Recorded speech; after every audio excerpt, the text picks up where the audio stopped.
So you're saying that you would prefer, so you don't want everyone living within this region has, a set of laws and they have a criminal justice system that they can appeal to, a jury of their peers, a constitution, bill of rights, and all this stuff.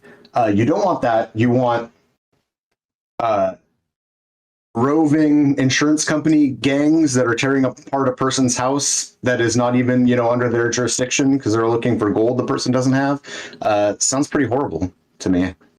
I'm answering it just fine. I don't know if it's maybe not getting through to you. I explained it in the video as well, that there is water cycles, plant cycles, animal cycles. And if you are going to chop down a bunch of trees or build a dam or do any sort of, development within a region, that's going to impact, that's going to aggress on, everyone living within that domain. So it only makes sense either you're a jerk who is aggressing on all of those other people without their, consent, or you're all coming together to decide, hopefully democratically, what takes place within the land of your domain, with the resources that exist within your domain.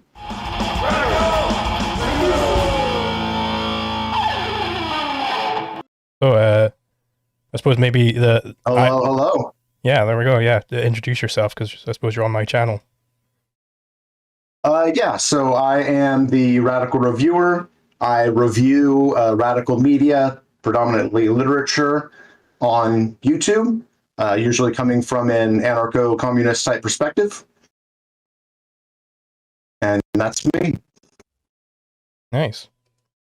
So yeah, basically the way I see it, how this debate came about was I wanted to debate Anarch because somebody in my community asked him to debate me. And that ended up not happening, but luckily you accepted. So I suppose, given I'm the one sort of coming with the debate, it might be appropriate for me to bring the argument. Are you okay with that, or do you have like some specific contention you were wanting to get out there? I did have just some brief notes that I'd taken because this was someone had called your attention to a video that was shared by Anarch that I had done on For a New Liberty. But we can start with your end. I'm sure my contentions and stuff will come along, as we move forward. Sure. So basically, the way I see it, I watched two of your videos. That was the Capitalism Violates the NEP video and your For a New Liberty review. And from those, it seems like the core contention you have is the you gave like a syllogism where it's capitalism is aggressive because property is theft was the general idea. Is that sort of am I getting your argument right there? Yeah, that sounds about right. Cool. So I suppose just I see two problems with that argument. The first one would be that property is theft is itself, it relies on a stolen concept, because theft refers to taking property without the owner's consent. So the concept of theft relies upon the prior concept of property. There's no such thing. If there's no such a thing as property because all property is theft, then you can't have a concept of theft. And my second issue with that is you justify the property as theft claim by saying that when you're taking something out of nature, when you're homesteading it, you're thereby violating a collective property right held by everyone else. But collective property rights themselves imply a contradiction. So those would be my two main gripes with your stance. Yeah, I mean, if I just rewatched the Capitalism Violates SNAP video myself this morning, just kind of refreshing my thoughts on things. And the example that I quite like that I give in the video is if there is, some land, a couple acres, there's like river, tree line and stuff, that any, homesteading of that land, if you're going to chop down the trees, if you're going to use access to the river, is going to have impacts, what an ANCAP might describe as aggression on the surrounding land, the water cycles, cycles and things like that, that you can't have a cordoned off piece of land and engage in it as if it is private property without interacting with the broader community. I would say that you would homestead the land to the degree that you have such impact. So if there's nobody around and I go ahead and build a dam across a river, yeah, it's going to affect the rest of the river down the way. But that's, you know, I've homesteaded that much of the river. I'm allowed to do that. Oh, are you there?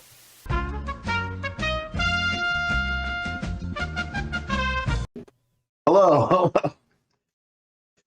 All right, can you hear me? How do streamers do it? I don't know. Yeah, I can hear you just fine. All right, cool. So yeah, the effects that you're going to have on the surrounding land, like, you know, let's say I cut down a tree and that like might change how the water is flowing through this hill. That is having effects on, you know, land further down the hill. Isn't really relevant to the question. It's how do you come into possession? How do you come into ownership of goods in the first place is really the crux of the issue. And I'm saying it's legitimate to come in to own things. And you're saying it's not because that violates a collective property right. Yeah, because I can see if you have a group of people, whether it's, you know, a bunch of roommates sharing a house, they have sort of rules for managing the household, or an apartment complex might have, you know, rules for that social environment. But if you have just one person and they're doing something and it's impacting that surrounding area, and they have no, you know, contract in the form of, you know, some social agreement or social contract, or a, you know, on paper contract like a constitution or whatever, how are they supposed to suss out grievances like that person cutting down the trees and it's leading to flooding and stuff downriver that's impacting where that person lives? Well, I would say the notion of a contract also relies upon the antecedent concept of property. So if you can't have this idea of, well, they all agree to do things this way, because there's some sort of a contract there, right? Because a contract is a contract about property, so you still need, so you can't deny the validity of property on those grounds. Well, then we would just disagree on a definition of property, I guess. I don't see property as like a, you know, atomized, individualistic, you know, Ron Swanson, like, I'm going to partition off this chunk of land, but I can see, you know, owning a space in regards to, you know, a family owning a farm, roommates, you know, sharing a house together, you know, a township sharing a region that encompasses the members of that township, that kind of thing. I don't think that it's relevant to think of human existence on an area in, I mean, like I said, like this Ron Swanson, very atomized way. It just ahistorical. It's a figment. So like the reason why we introduced this concept of property in the first place, like what a property right is doing is it's a conflict avoiding norm. So we have this, we have scarcity, which implies that there can be conflicts over scarce goods. And it's how do you resolve these conflicts? Who should win in a conflict is basically the answer given. So the person who should win is said to have the property right there. So that is where property comes in. It's I take a stick from nature, and because anybody else coming in there and trying to take it from me, they would be initiating a conflict. By the NEP, I have a property right in that stick. But having this notion of, well, everybody owns everything, just, you know, right off the bat, the problem with that is it implies a contradiction, because if we have, say, a group of people A through Z, and they each are said to commonly own a stick, what happens when we have a conflict between A and B over what is to be done with that stick? So A wants to use it to spearfish, and B doesn't want to use it for this purpose. How could you resolve this conflict? Well, there are basically two ways. Either it's used for spearfishing, which means A wins, or it's not used for spearfishing, which means B wins. There are no alternatives here, right? But either option here implies a contradiction, because I feel like using a stick, I think, is faulty, because there happens to be so many sticks. Hypothetically, people could fight over like a really good stick they both like, but I think a larger, more practical example would be, you know, do we dam the river and use that, you know, dam to generate energy that way, or do we you know, do something else with the river that is, you know, more impactful? Right. I mean, it's the same thing. Either the dam is built across the river, or it isn't, right? So either A wins the conflict or B wins. So, but either option implies contradiction, because if A is said to be the one who should win this conflict, then B didn't own the stake. And if B is said to be the one who should win the conflict, then A didn't own it. What's their method of what's their method of arbitration for this? Like what is their means of settling the difference that's not like the might or the word of the king or the word of the pope or whatever? How are they going about settling this difference? Well, this argument would apply to whatever means they use. Maybe they flip a coin, maybe they see who can run a foot race faster. Whatever means they use to break this tie implies that one of them didn't own it. But the assumption was that everybody in the set owns the stick. So either way, you have a contradiction. No matter how you're deciding which one should win, you're going to have a contradiction arise.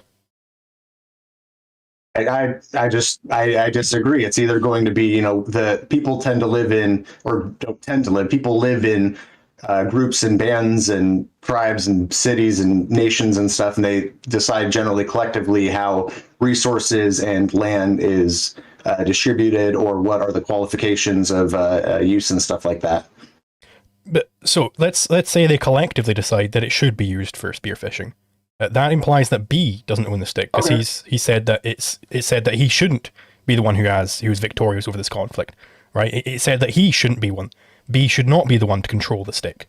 But the assumption was that everybody owns it. By either.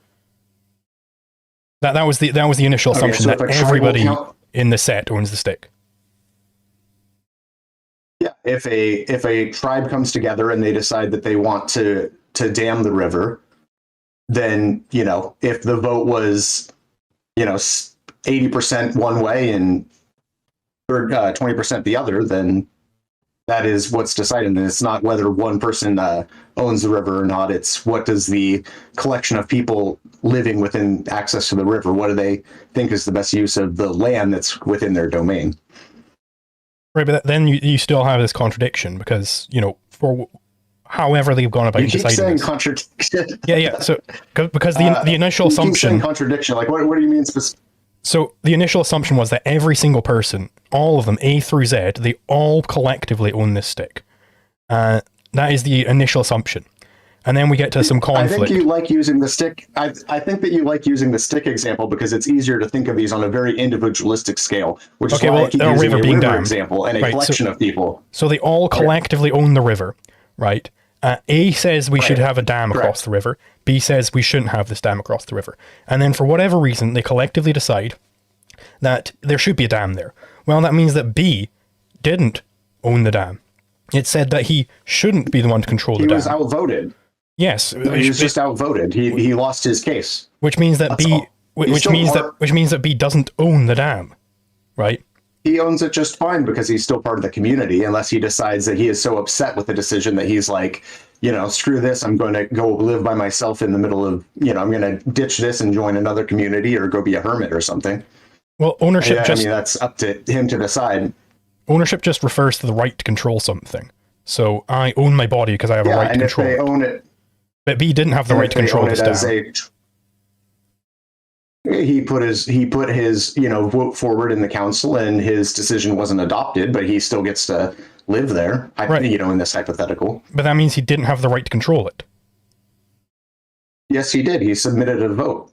No, because if B had the right to control the dam, then if B had the right to control the river, then the dam wouldn't have been built, because that's what B wanted to be done with the river. He didn't want the dam to be built. So if he had the right to control what happens to the river, then the dam isn't built. He made his case, and a percentage of people voted in his favor, but not the majority.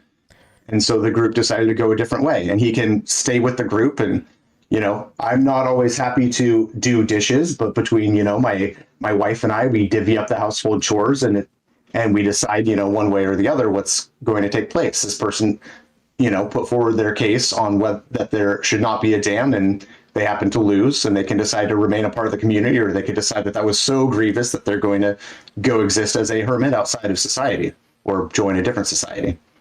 Right, and the thing that is so grievous to them is that they weren't allowed to control what happens with the river. So they didn't own the river. Yeah, but the initial assumption was that he did own the river. They don't have monopoly say. They have a say within, their chunk of the group. they have their, one vote, for example. Hypothetically, this is a democracy and not, a monarchy or a fiefdom or something. Right, but that's the whole point of this argument here, is that you have to have this, as you describe it, monopoly, say. You have to have exclusive property rights. There's no sense of having these collective property rights. They don't make any sense, because ownership just means the right to control something. They make sense, just as I said. This band of people live in an area with access to the river. Some people put forward the concept that they want to build a dam. Some make their case against it. Some make their case for it. And the case for it wins the vote. And the people who voted against it will probably continue living with their society, or they can say, goodbye, family and friends. I will go be a hermit, or I will go join a different society. What's not working here? It's how civilizations have worked, forever. Yes, but then because B didn't get his way with this dam, that means what it would mean for B to get his way with the dam means that B has the right to control it, right? He owns the dam. That's what it means for him to get his way with it. But he didn't get his way with it. In proportion to his vote. If he's one of 100 tribal members, then he has his, 1% of the vote for what to be done with it, along with anyone he could convince to join his cause. No, you can't have 1/100th of control over something.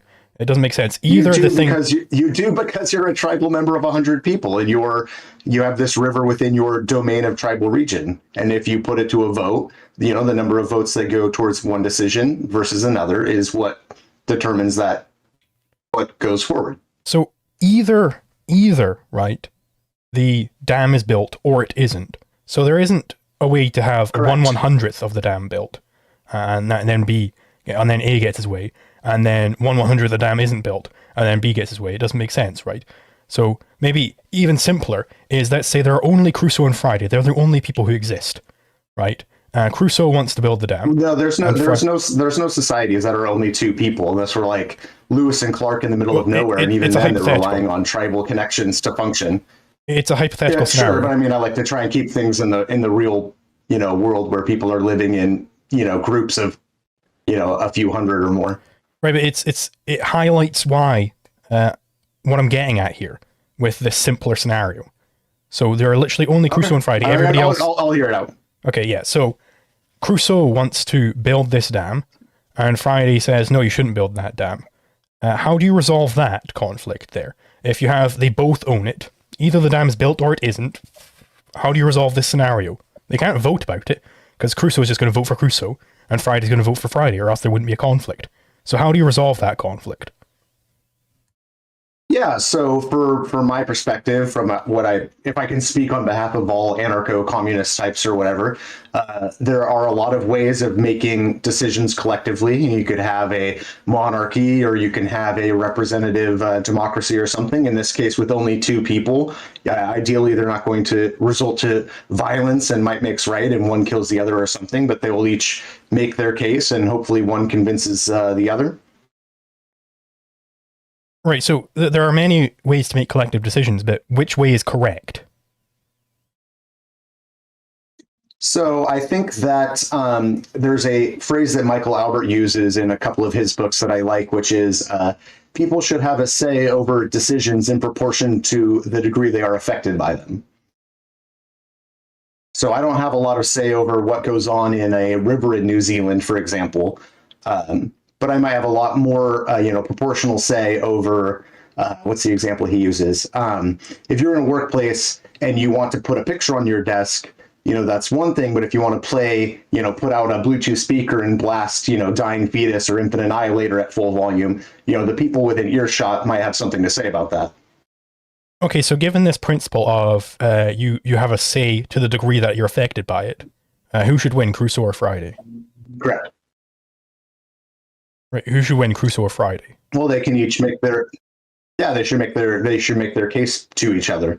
Who is one can make their case that this dam is going to be really necessary because I require a power supply for this or that reason, and the other might say, well, the dam is not as essential as access to fishing, which I require for this or that reason, and they make their case to each other. All right, so they make their case to each other, and Neither of them is convinced. Correct. Crusoe wants to make this dam, and Friday's like, no, this is a bad idea. So who should win this conflict? They can't decide on it. They can't agree on it because, law isn't here to study when people agree to things. It's here to study when people don't agree to things. Who has justice on their side here? I guess they're going to end up like that Dr. Seuss story where the two people come face to face and neither one wants to step to the side, and they exist forever not moving while the rest of the world moves around them. Right, but then you have a hole in your theory here. You have a property theory which can't account for this situation. What's not to be accounted for? Sucks for them. Either they just keep butting heads forever, or one of them chooses to move on. So then the dam isn't built. That's how we do things in the real world. So then the dam doesn't get built. I didn't clarify that. Okay, so the dam does get built. I didn't decision on what happens, or they part ways. You sound very much like Jim Taggart. I didn't say that one, but so right, it's your property theory has to account for this scenario, right? It has to say, right, okay, either Crusoe has justice on his side, either Crusoe is in the right, or he's not in the right. The middle is excluded. Either Crusoe is in the right, or he's not, right? So you have to account for the scenario within your property theory, whereas your property theory is incomplete, right? So how do you account for this? Who should win? This happens all the time, though. I mean, if you have a house full of roommates and people decide who's going to take out the garbage, and if everyone refuses to take out the garbage, then the place fills up with garbage and everyone suffers. And eventually someone decides to take out the garbage or pay their portion of the rent. I was at a bar with a friend of mine just the other day, and he'd said that out of his 5 housemates, one of them stopped paying rent for 2 months, and then everyone's like, hey, this was the agreement on being a part of this group, and you are no longer, fitting within this agreement, so you can no longer live within this domain. Right, so I agree this is a thing that happens all the time. What you've recognized here is the fact of scarcity. Okay, good. So it's not a contradiction. No. I'm saying, how do you resolve it? This is a thing that happens all the time. It's called conflict, right? So how do you resolve conflicts? Who should win in a conflict? That's the question posed by law. So how do you resolve it in this base case of just Crusoe and Friday? How do you decide who wins? It will be decided how it's decided in the real world. They each make their case, and if one of them, convinces the other, then that's the winner, or they'll part ways, or they'll just stay butting heads as the rest of the world moves on around them. That's what's going to happen in the real world if you were to have 2 people deciding what to do with a river. So let's say maybe another group of people, a larger group of people that, lives within the domain, they have, put up to a vote and stuff, and they're more able to come to an agreement than these 2.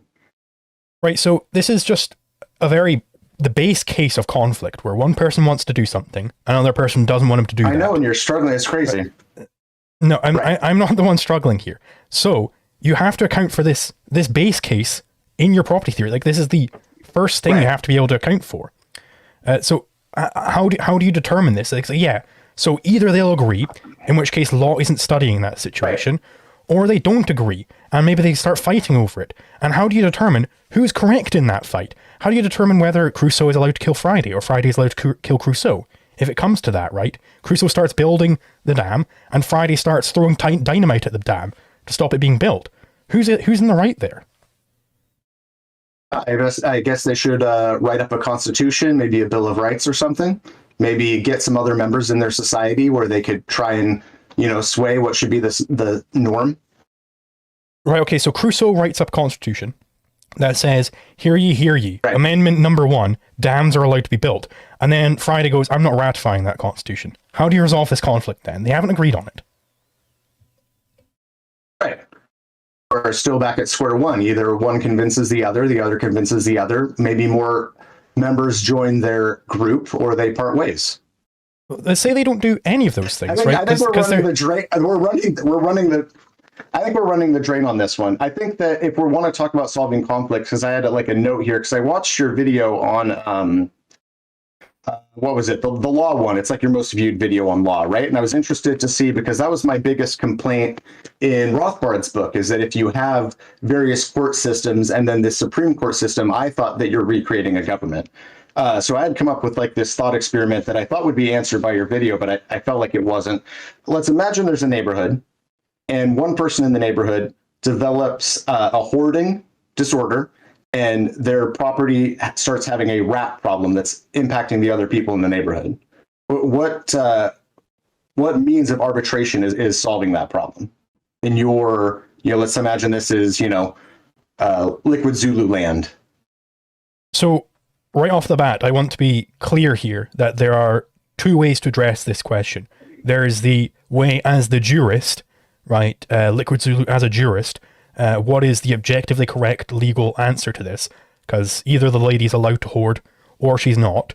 And then there's, okay, now that we have this objective legal theory, how can we try and apply this in society, right? Because it is definitely the case that maybe, they just can't decide on an arbitrator, and, they've got to start fighting about it.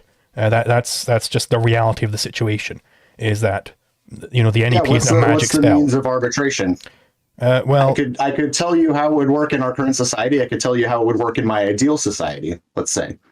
Sure. So I'm not proposing. But I'm interested in, This is why the distinction is important. When I'm talking about anarcho-capitalism, I'm not talking about some specific society as an ideal society where I decide what the bureaucratic structure is going to look like. Because that's the whole point of having a market there. I can tell you what I would expect to occur, just speaking as an economist, but not as a social planner, because I'm not a social planner. I don't think that's a valid, I don't think politics is a valid area of philosophy at all. Sure. So what is the ideal, method of arbitration for this case? In what would be, how you would see things play out in a market, let's say? So, to be clear, this wouldn't be the ideal. The ideal would be that nobody initiates any conflicts ever. This is just what I expect as an economist. That's not going to happen, right? Sure. So, what I expect as an economist is that these people would have insurance firms that they basically subscribe to, and these insurance firms provide the service of security. And so, this lady is like breeding a bunch of rats and selling them out or whatever. And, I don't want these rats on my property. And then there's a conflict. I'm saying, hey, this lady should, clean up her house or whatever. And then my insurance firms will have some sort of an agreement where, we go to some pre-agreed upon arbitrator. And then whatever the arbitrator says, like, that's final, right? Another possibility would be have like a homeowners association or some sort of covenant contract. In which case, like, it might say in the covenant, hear you. I mean, a homeowners association sounds like a government, no? No, because it's voluntary. It's agreed upon. Just like deciding upon how you're going to divvy up the rent or whatever. It's an actual contract-based system.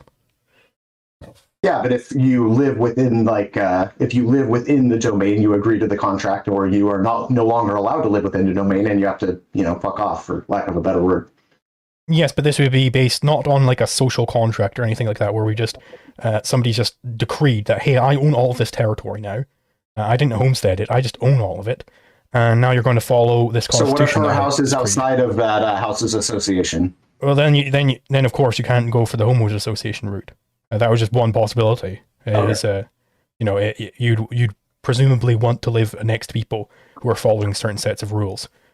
Which is why you'd expect. Yeah, but I feel like that leans more towards anarcho-communism then, right? People collectively deciding the people that live within this domain follow a set of rules and have expectations amongst each other? No, because it's not based on a collective property right. So the one way you could set up a covenant contract is, let's say we want a community where nobody is allowed to paint their house red. And the way you would set that up is you have a contract where, on the condition that you own your house fully and completely, but on the condition that you paint your house red, your house then thereby transfers title of it to somebody else. Like the foreman of the community, who's then going to sell it on to somebody else and use the money to pay for repairs to get it painted some nicer color. And that's how you do it. So there isn't collective property rights here at all. It's all private property rights. All right. So how's the issue assuaged? Well, if you have a restrictive covenant which says that you're not allowed to be disgusting and hoard or whatever, and breed rats in your house, then that on the condition, then she meets the condition, and the ownership of her house then cedes to somebody else. The guy who's appointed by this community to be the guy who the house then transfers to in such situations, and he sorts out the situation. Well, if there isn't such a covenant, then it would go to the insurance firms. It's like, I'm making a claim against this lady. I think she's aggressing against me. And then they bring it before court. And the judge might say, this is aggression. Or I might say, no, this isn't aggression. That would be how it would play out generally. With Is the person forced from their home, or? Yeah, well, it's not their home anymore, right? Sure. So they're forced from where they're homesteading? Because they transfer title to somebody else. And then this guy can come in with his guns and say, you're getting out of here. Yeah, that would be like a state, right? That they have, it wouldn't be like a state. Decree on arbitration within it. I mean, it's the house's hold is, homesteaded by this person, and they are doing with their property what they wish. But because they have they're existing within a collection of other people, then that government has a monopoly on arbitration within that region and is allowed to kick the person out. I said nothing about a monopoly on arbitration. Like, this lady can go to her insurance firm. She can call them up and say, hey, I didn't violate this covenant contract. This guy's trying to kick me out of my house. It's still my house. And then her security guards can come along, and then they can sort out that way if she wants. But what you said there was what the situation was assuming that there is some covenant here where she has agreed to, on the condition that she hoards and breeds rats in her house and sends those rats out, that she thereby transfers title of her house to the guy who runs the community or whatever. So under such a situation, she doesn't own the house anymore. She's transferred it to him. It'd be the exact same way as if she sold him the house, right? She has transferred title of the house to him. So it's not like a state at all. And if hoarding is not stipulated within their social contract amongst that neighborhood, she just gets to continue as things are unless the contract's amended, basically. Basically, unless it can be shown by someone that she's committing aggression, because the NEP just provides like the very root level, the outer bounds of what is allowable, and then you can make extra rules on top of that, but you have to figure out how to make those rules within a system of contracts. If somebody finds some way, some loophole within your rules where it's like, there's this image I saw online a while ago where they had a homeowners association where you're not allowed to build a shed in your garden or like a shelter for your horses, but you are allowed to build patio furniture. So you just built very, very large patio furniture. It's like, yeah, I mean, he followed the homeowners association's rules there. And if they don't like that, then they can suck it up and try and make a better contract next time.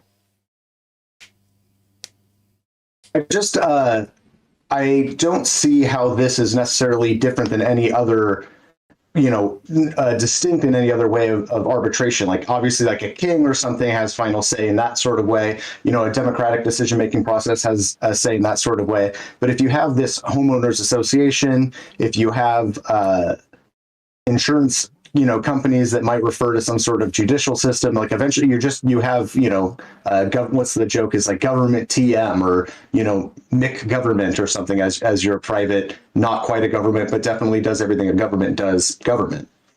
Well, it doesn't do everything a government does, because you don't have to sign up for any of this shit. You can just say, no, I don't want any insurance firms. I don't want to be part of any homeowners associations. I'm just going to live here on my own, and I don't care about any of it. And that's completely fine. You're allowed to do that. Yeah. And you're allowed to aggress on their domain? No.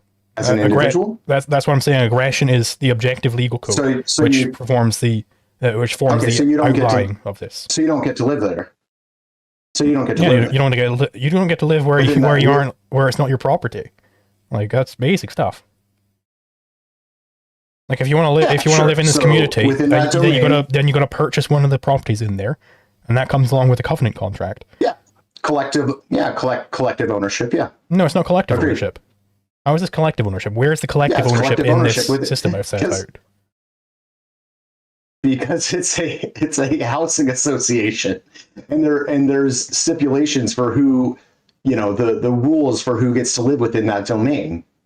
And if you don't agree to those rules, you get to be, whatever, like a refugee living on the street within the domain, or you leave and go to some other society or live as a hermit, I guess. And how does this imply collective property rights? Because it is a domain where a bunch of people live, and they have established a set of rules if you want to live within that domain amongst them. And if you disagree and you want to be some private resident that doesn't follow those rules, you either are a refugee within that domain and not, welcome there, and their system of arbitration or whatever will deal with your breaking of the rules, or you leave, you go be a hermit, or you go join a different society. So again, ownership just means the right to control something. In this covenant community, which I have outlined here, which are the multiple, where's the group of people which collectively have a right to control something? Check the voting register of the homeowners association, I guess. So you think a list of people. So you think everybody in the homeowners association collectively owns something? Yeah, they collectively own the domain over which they are establishing rules of conduct that is acceptable within that domain. No, because I said earlier that you own your individual house just completely and fully, but you have a contract set up where, on the condition that you paint it red or breed rats or whatever it is, then you thereby agree to transfer title to some other person, some other individual person, right? There is no collective ownership required. Do you own it if a forceful transfer of your title is always on the table if you break rules within a region? I don't see what exactly is forceful about it. I'm not sure what that would mean. But you own it up until the point when you have contractually agreed to give it away. Just the exact same way where, I might say to someone, if this coin comes out with heads within the next 10 flips, I agree to give the coin to you. Right? I could do that. And then if the coin comes out with heads, I wouldn't be able to say, no, fair, I take it back. I have already agreed beforehand that the coin then becomes theirs. They're allowed to keep that coin and take it from me. There is no aggression there. Yeah. So it's interesting. I guess we already live in, Anarcho-Capitalism then, because, someone can buy a house and they sign a contract with conditions. And if they, no longer, if they refuse to, fit within the parameters that are established by the contract, then they forfeit property ownership. So what this relies upon is the theory of contracts. I'm basing this on the title transfer theory of contracts. Stew on that for 30 seconds. I'm going to hit the head and I'll be right back. All right. I should hit mute just for good measure. Oh, no, I'm not on that thing.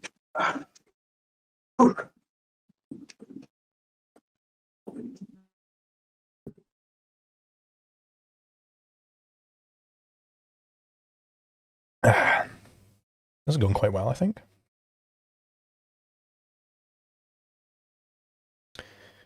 At some point, I'm going to circle back to... where is it? Yeah, collective property is a contradiction in terms.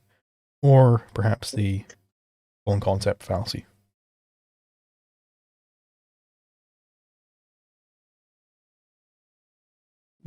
Hello, sorry about that.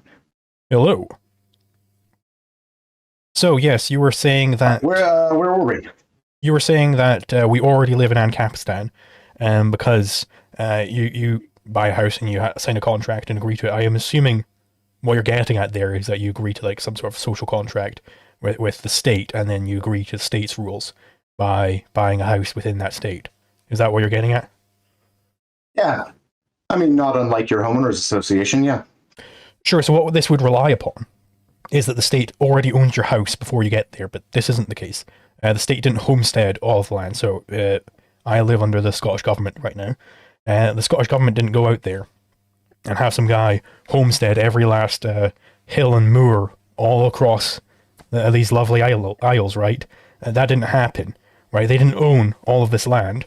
They just had enough swords, presumably, and they said, right, we own this now. This is ours. This is our territory. That isn't how ownership claims are established, though. Ownership claims are established by initial occupation, called homesteading, right? That's how you establish an ownership claim. If they did that, and then they could sell off individual little parcels. What makes a nation's border less homesteaded than the housing association? That they didn't initially occupy it. They didn't go out there and homestead it. They don't have a maps and diagrams showing the boundaries of the nation. They do, but that's just a claim. They haven't actually gone out there and fenced it in or whatever. That didn't happen. And what makes that different than the homeowners association claiming, the boundaries? The homeowners association did do that. They did go out there and build these houses and whatnot. What did they do? Went out there and built those houses and whatnot.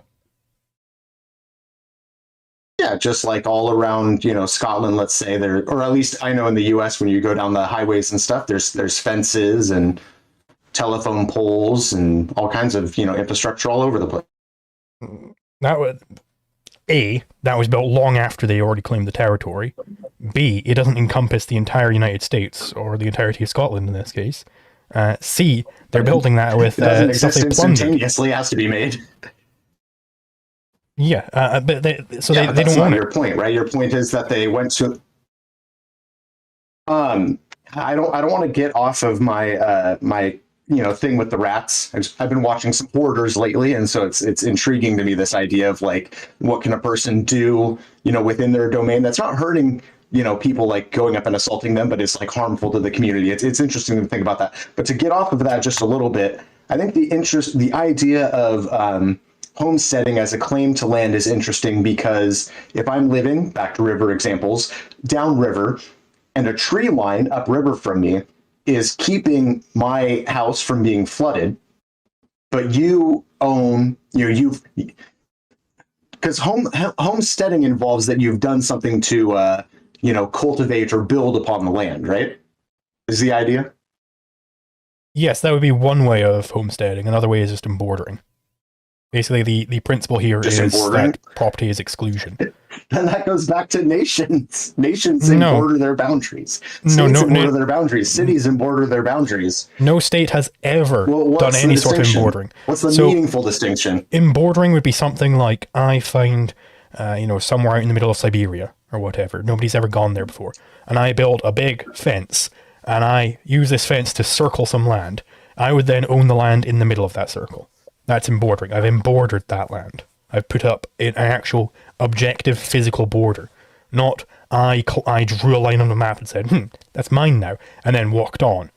Because if you think about it this way, if an alien came down and plopped himself down in the middle of Antarctica, or Siberia, to keep the example the same, he would have absolutely no way at all of determining that this is clearly claimed by the Russian government.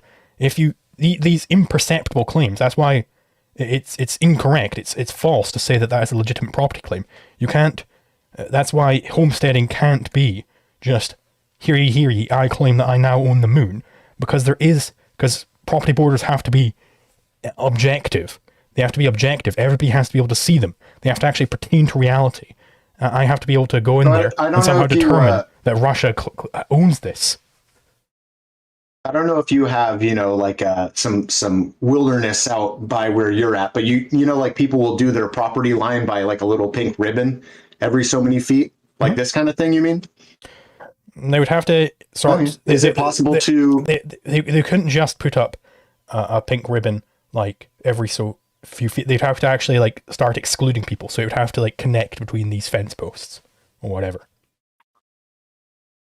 Is it possible for a coastline to be a barrier? Yes, but you'd have to, it'd have to be clear that this is a barrier. I'd have to be able to actually go in there and see, oh, that's somebody's house there. So the United States is homesteaded. We've got a contingent border along the north and south and coasts on the east and west? No, because there are already people living in the US when the US doesn't even have a full border, right? There are gaps in it. And there are already people there. There are already people who have made property. So I wouldn't be allowed to, in the same example with Siberia, if there was a guy standing there, I wouldn't be allowed to quickly plop a fence all around him and cage him in and be like, hey, I own you now. Like, no, that would be aggression against him.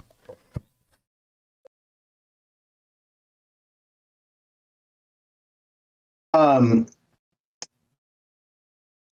moving on, I guess, from the border thing, but taking it back to the rivers and tree thing, because a lot of times people define homesteading as a use of a thing, and it feels wrong to say, there's a community downstream and they have their whole thing all set up, but their, protection from flooding is contingent on the continued existence of the tree line upstream. And one guy comes and is like, hey, I'm going to make a bunch of money on these trees, and they have homesteaded it by cutting the trees down. But what they have done has impacted, a whole community of people downstream, irreparably. Right. So this would be, maybe like these trees are forming some sort of like a restriction to the water in some way. And then you get rid of these trees, and then suddenly water comes rushing down roots or something to somebody's house. Then that would be an aggression committed against them, because they are using their house in a way which is incompatible with your use of those trees. So you'd be initiating a conflict. But do they put a little fence around the trees, or what is their means of homesteading the trees upstream from their, the borders of their town? Well, you can presumably see the house. You can see that it's there. You can investigate and go, okay, if I cut these trees down, then it's going to flood those houses, because it's like a dam or whatever. And then I wouldn't be allowed to take them down. So it would be still objective. I can objectively see, if I do this, then it's going to damage that property there.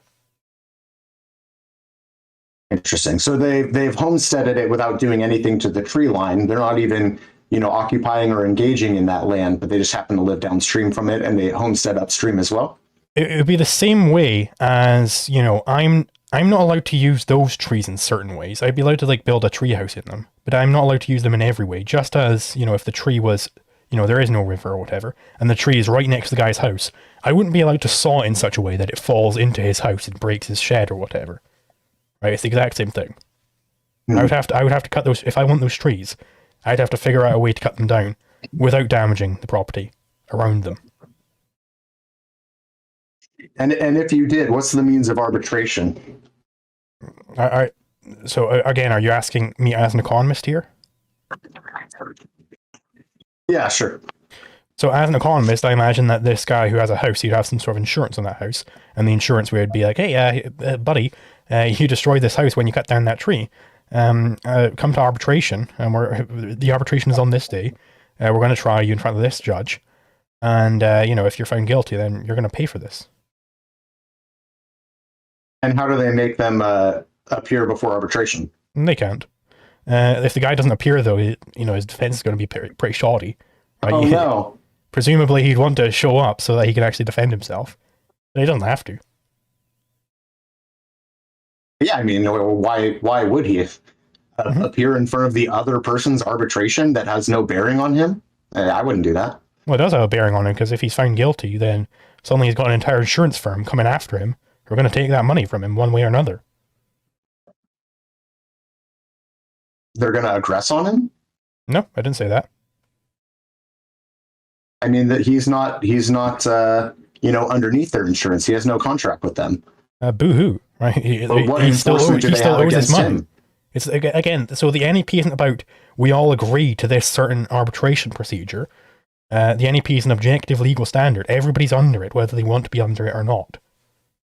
This is, again, the conflation between some specific society, how do you reckon it would work out, versus what is the objectively true legal answer here.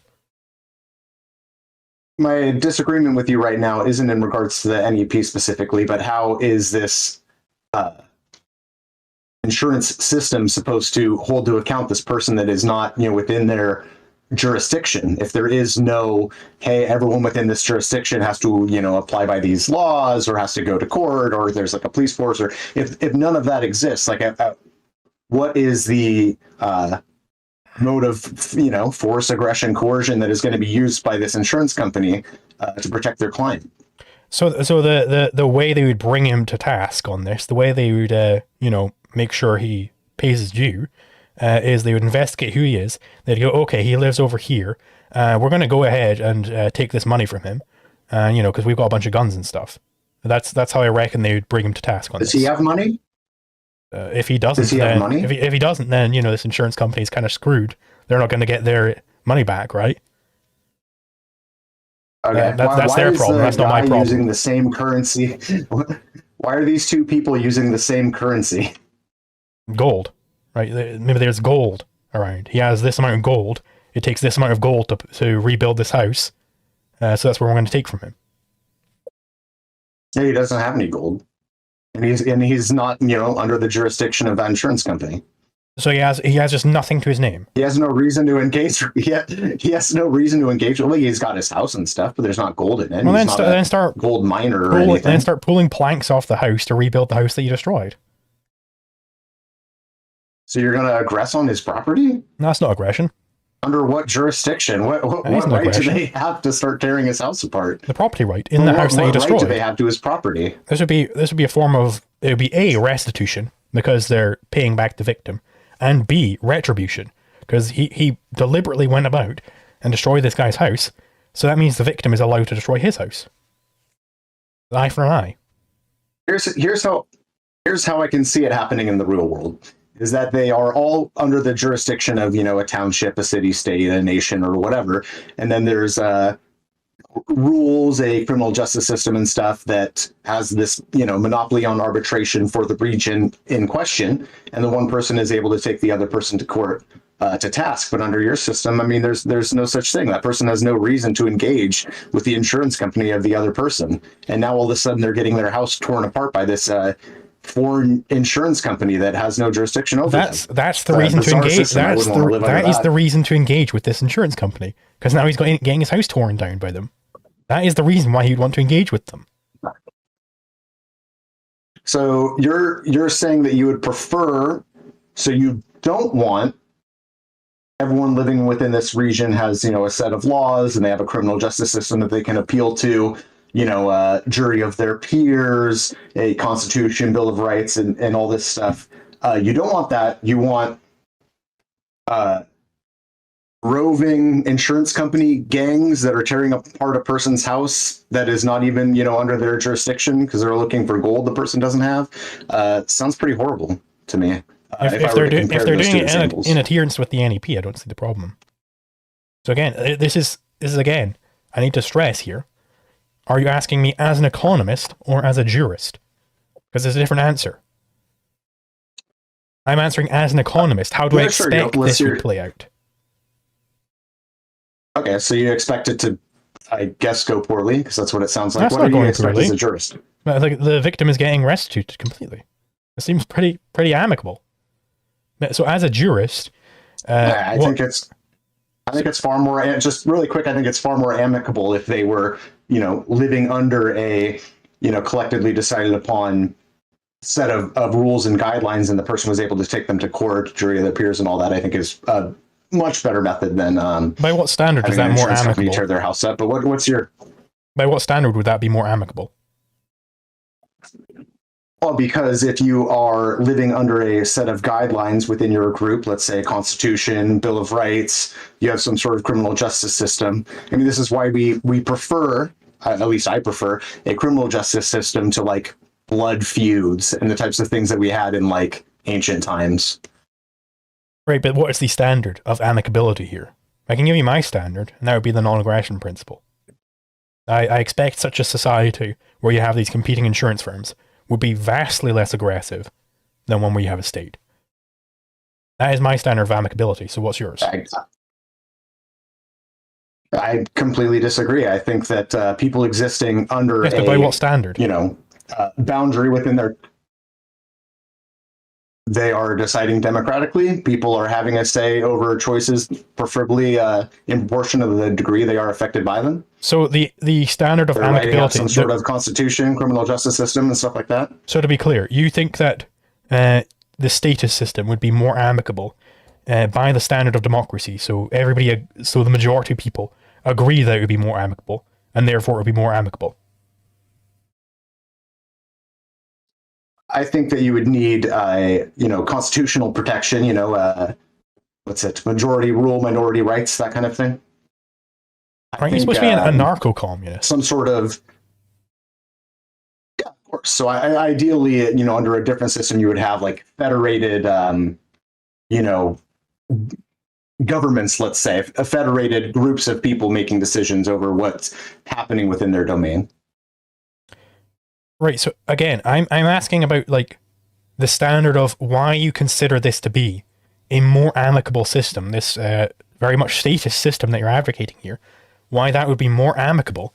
And the standard you gave me was democracy. So is that am I to read from that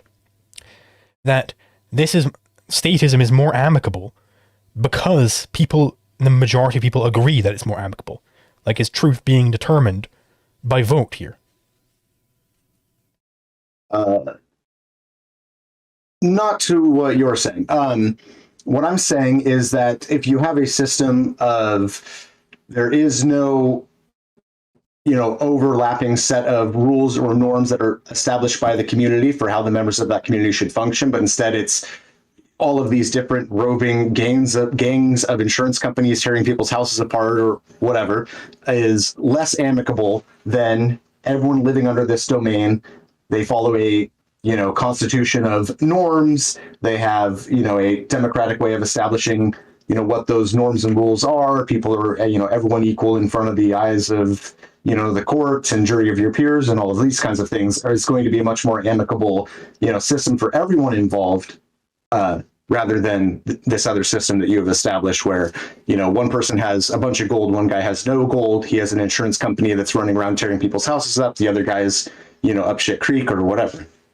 Right, so the system you're talking about, that is more amicable than my system. By what standard? I.e., how did you come to determine that this is more amicable? What is the standard of amicability here? The results of those involved within the society. That if we have court systems where everyone's equal above in front of the law and minority rights and stuff like that, that's going to be more amicable for everyone involved than a unequal system where someone with more gold and a bigger insurance company and stuff is allowed to bully or rip up the house of somebody else. Right, so you keep when I ask you the standard of amicability, you just keep redescribing the system that you consider to be more amicable. But I'm asking, why is it more amicable? By what standard? How did you determine that it was more amicable? For the participants involved. It is, more egalitarian for the participants involved. I'm not sure exactly what word you're looking for here. So it's egalitarianism then. It's more equal. Well, it's people having a say over decisions in proportion to the degree they're affected is more likely to take place in a situation where there is everyone equal in front of the law. There's some sort of constitution establishing the rules within a given area than your system. Yeah. Okay, so to put that into a nutshell, the standard of which system is more amicable is it's asking the same question: which system is more equal, and which system has the more democratic decision making? What I imagine is, okay, let's picture a bully. Sometimes there's bullies. How do you stop a bully? I imagine under your system, there's not an equal distribution of access to insurance. There is not an equal distribution of who has gold or access to gold. There's no equal protections in front of the law. Lots of aggression, lots of room for bullies to be bullies, a big problem. Under a more ideal collective access to the arbitration system that everyone falls under, equal access to protection from the bully, I guess, because they've collectively decided what rules, what expectations need to be followed within their domain. So, right, so you think your system... Are you there?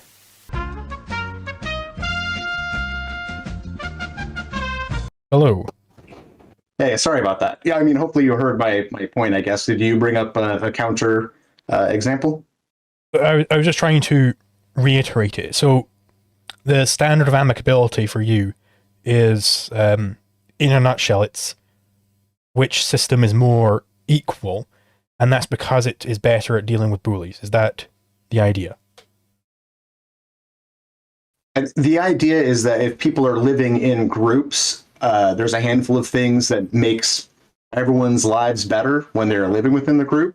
One example would be equal protection under the law, where in another system where there is no, guarantee of access to insurance companies under the people that live in that domain, then that's going to be a system ripe with abuse and aggression. Yeah. Okay, so you said there that if there are people living in groups, then there are things that make everyone's lives better, and then you listed a couple such things. But then, so is the standard which one has more of the things that make people's lives better?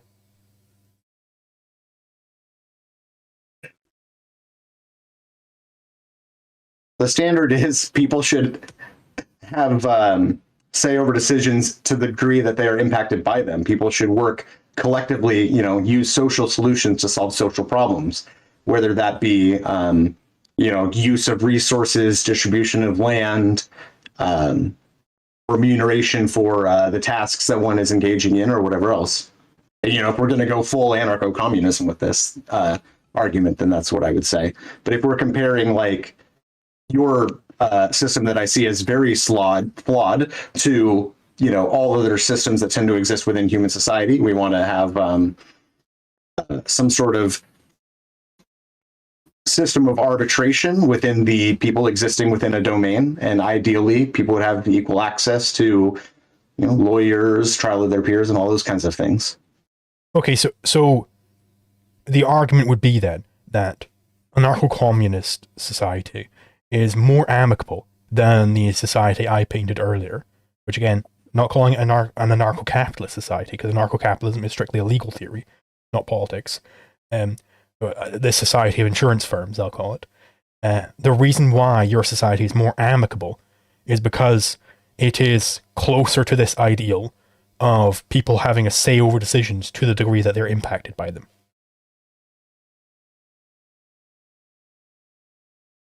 Yeah, I could say that. I could agree with that. Okay. Let's see. Let's just sort of investigate this concept of the degree to which you're impacted. So, like, let's say I am a virgin.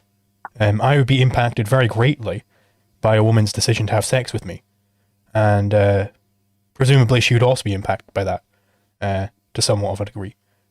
So, what would be the upshot of this theory? For she doesn't want to have sex with me, I want to have sex with her. Should I be allowed to have sex with her anyway? I don't know. Do you think the benefits of you no longer being a virgin is greater than someone risking sexual assault? That seems rather odd. Well, I don't know what it would mean to compare benefits like this. So how are you comparing these benefits? Like, I don't know how to do this. This is the first time I've heard of the standard. So how do you compare benefits? You decide, socially. You have a set of norms, a constitution, some sort of social contract written up within your, township or whatever. Okay, so let's say that the Constitution says that I am allowed to have sex with her. Would that make it right? Well, there would be there would probably be protections over someone's bodily autonomy, for example. I don't see why the Constitution would view someone's bodily autonomy being infringed on as less than someone's gratification against that bodily autonomy. Why would there be protections over bodily autonomy? How did you get to those protections? Because the standard apparently the degree which you have to say over decisions to the degree at which you're impacted by them. But I'm very heavily impacted by this because it's going to take my V card, right?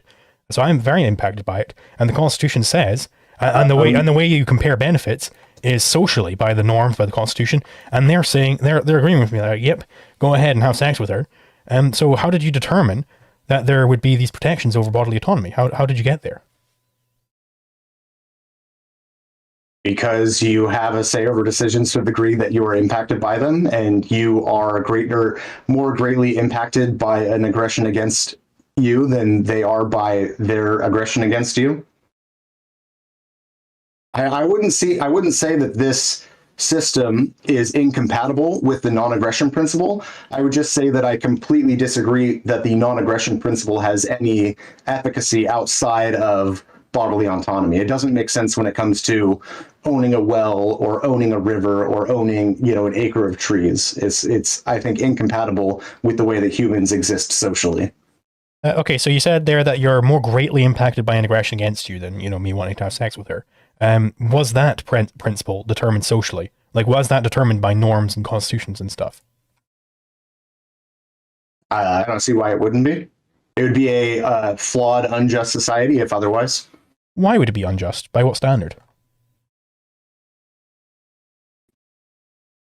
Because if people have a say over decisions to the degree they are impacted by them, then it would make sense that someone being aggressed against is impacted more negative. I mean, it goes to say, you can imagine a workplace, right? That if because you said this is determined socially, that you compare these benefits socially.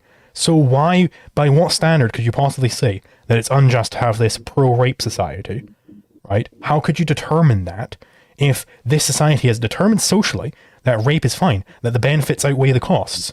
How are you determining that that is unjust? By what standard? They wouldn't determine that.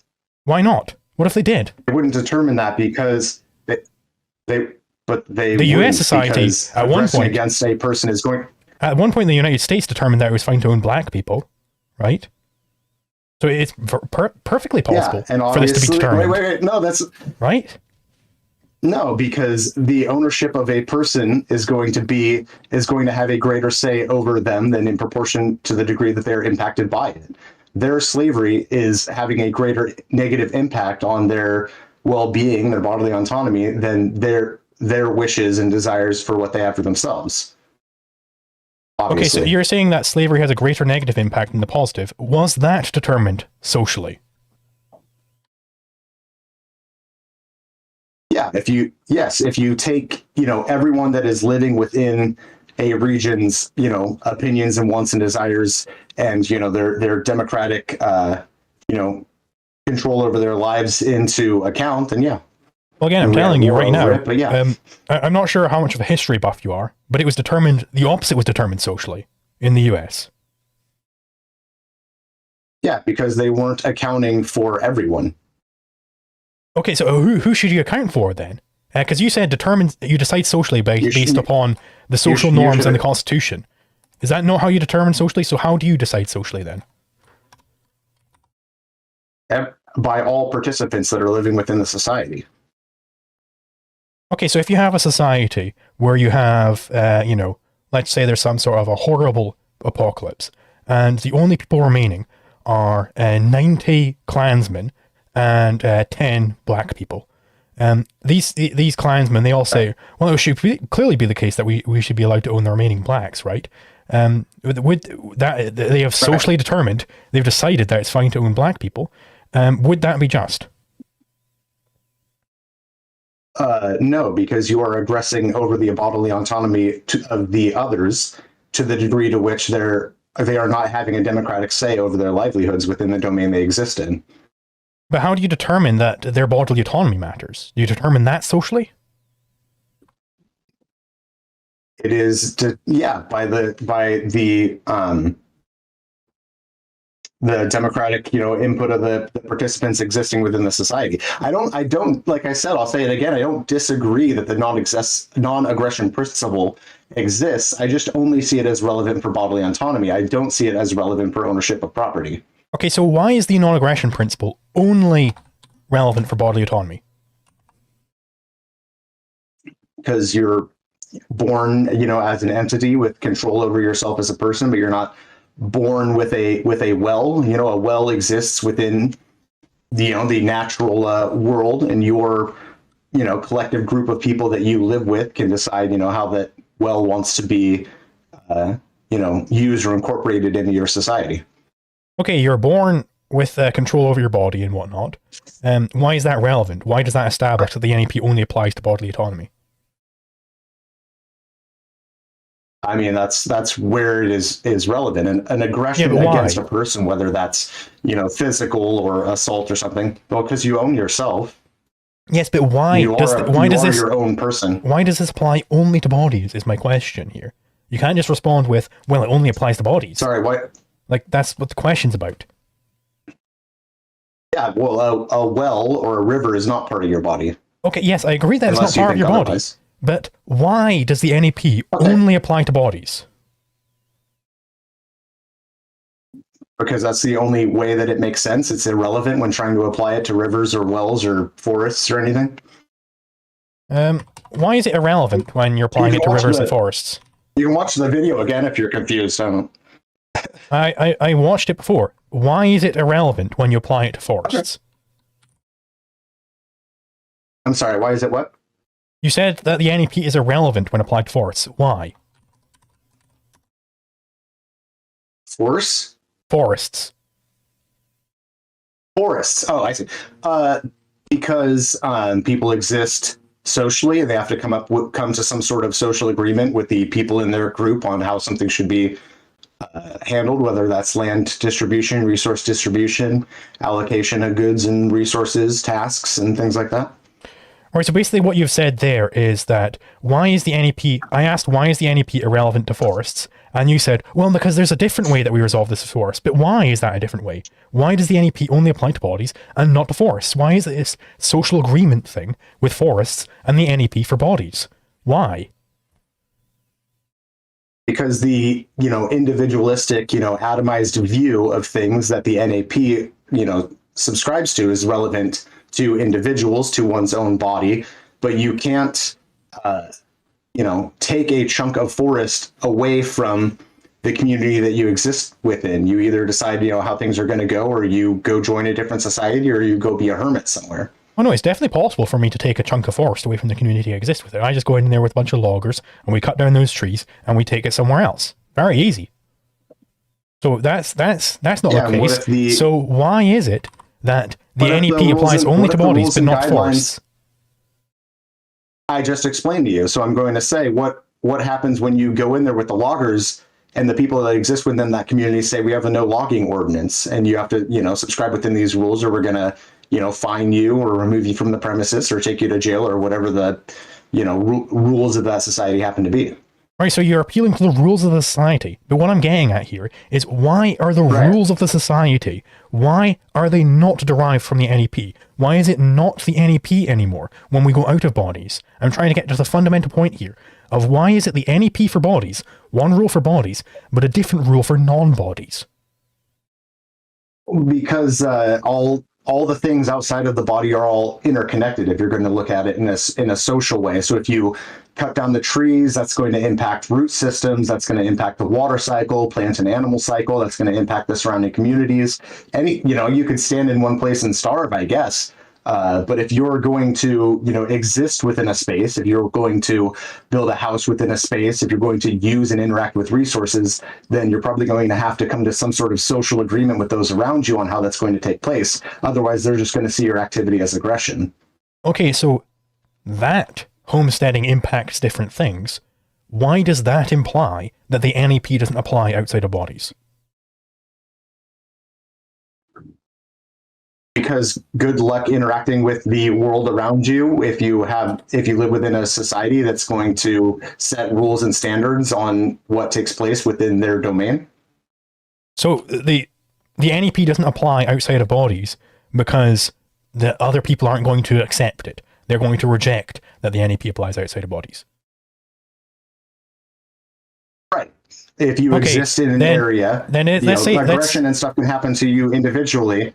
But if you start cutting down trees and that's impacting the people around you, they're going to say, hey, wait a minute, you're aggressing here. And you say, no, I'd homestead in this area. And they say, no, we live in this, region and we have a set of rules and standards for people who are existing within this region. You could get with the program and become a part of our community, or you can go be a hermit or go join a different community. So let's say there is this very sultry lady walking down some not so nice parts, right? In these parts, they'll rape you at the drop of a hat. Good luck to that lady. Would you say good luck trying to apply your NEP in bodies to these people? They're not going to accept that. Would that be a valid argument? I'm sorry. Are you saying that a person dressed scantily in a rough area? But I agree that NEP seems relevant when applied to individuals. So what's the contention here? So the reason why you said that the NEP doesn't apply outside of individuals was good luck trying to get people to go along with that. So in this situation, I'm using the exact same argument that you're using to demonstrate that on your principles, the NEP also doesn't apply to bodies. No, you're not. No, you're not. No, you're not. No, you're not. My example was cutting down trees, which is impacting land and waterways of a person, which is impacting their bodily autonomy. These are, disanalogous. Why is it disanalogous? Where is the disanalogy? Where does the disanalogy lie? Because the sexual assault of the person is impacting their bodily autonomy. Yes. Cutting down trees in an area you are claiming to homestead. And we're getting to the root principle in an area here. that you are claiming you have homesteaded is impacting the people that exist within that region. Right, and this makes no sense. So the disanalogy is that you're impacting people in the region. Is that the disanalogy? Yeah. Okay. Well, if you're trying to homestead a region, if you're interacting with land or resources, then you're going to aggress on the people around you. So it makes sense that if you are going to use land or resources, cut down trees, build a dam or whatever, that you're going to come to agreement with those around you on how land and resources should be acted upon, which is different from what exists with your bodily autonomy. So this lady is definitely impacting the men around her. They're going, ooh, they're starting whistling, their eyes are popping out their forehead, their tongue's coming out on a big red carpet, she's definitely impacting them. So therefore, the NEP doesn't apply to bodies either. Yeah, she still either. has bodily autonomy. Why, though? I'm trying to get to the fundamental principle. Somehow you have this principle where it implies the NEP in bodies, but not in non-bodies. That's what I'm getting at here. So, and the argument you used to negate the NEP in non-bodies was that it impacts people, that good luck trying to apply the NEP outside of bodies. But the same is true for bodies. Good luck trying to apply the NEP in bodies. This happens all the time. People are enslaved every day.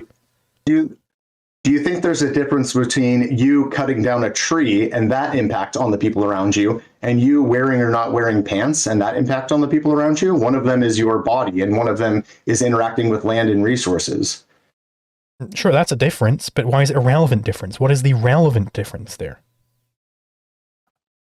Because you're not going to be able to interact with land and resources around you if you're not working socially with those around you to determine how best to use those resources that are going to aggress in some way, whether you're impacting water cycles, plant cycles, mineral cycles, flora and fauna in the region. You're going to come to an understanding with the people that live within the domain, how best to use those resources. I mean, I can definitely interact with land and resources without working with others. It's definitely possible. I can just go out there and chop down a tree without working with anyone. Good luck, because you're going to have people that either have claimed ownership to the land, or it's existing within, the borders of a city or a state, and they might have something to say about what kind of activity is allowed within their region. Your principle wasn't, though, that I might be infringing on people's property rights, because you don't think that property rights are a valid concept here. Your principle was that I'm not going to be able to interact with land and resources without working with others, and that's the difference from land and resources to bodies. Yeah. If you right, but I am able. Yes, I am able to interact with land and resources without working with others. No. Yes, I am. I just go out there and chop down a tree. Not without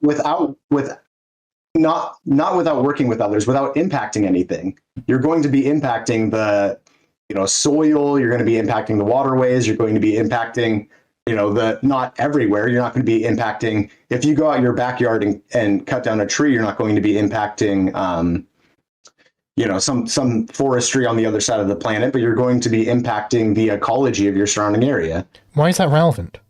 Maybe not,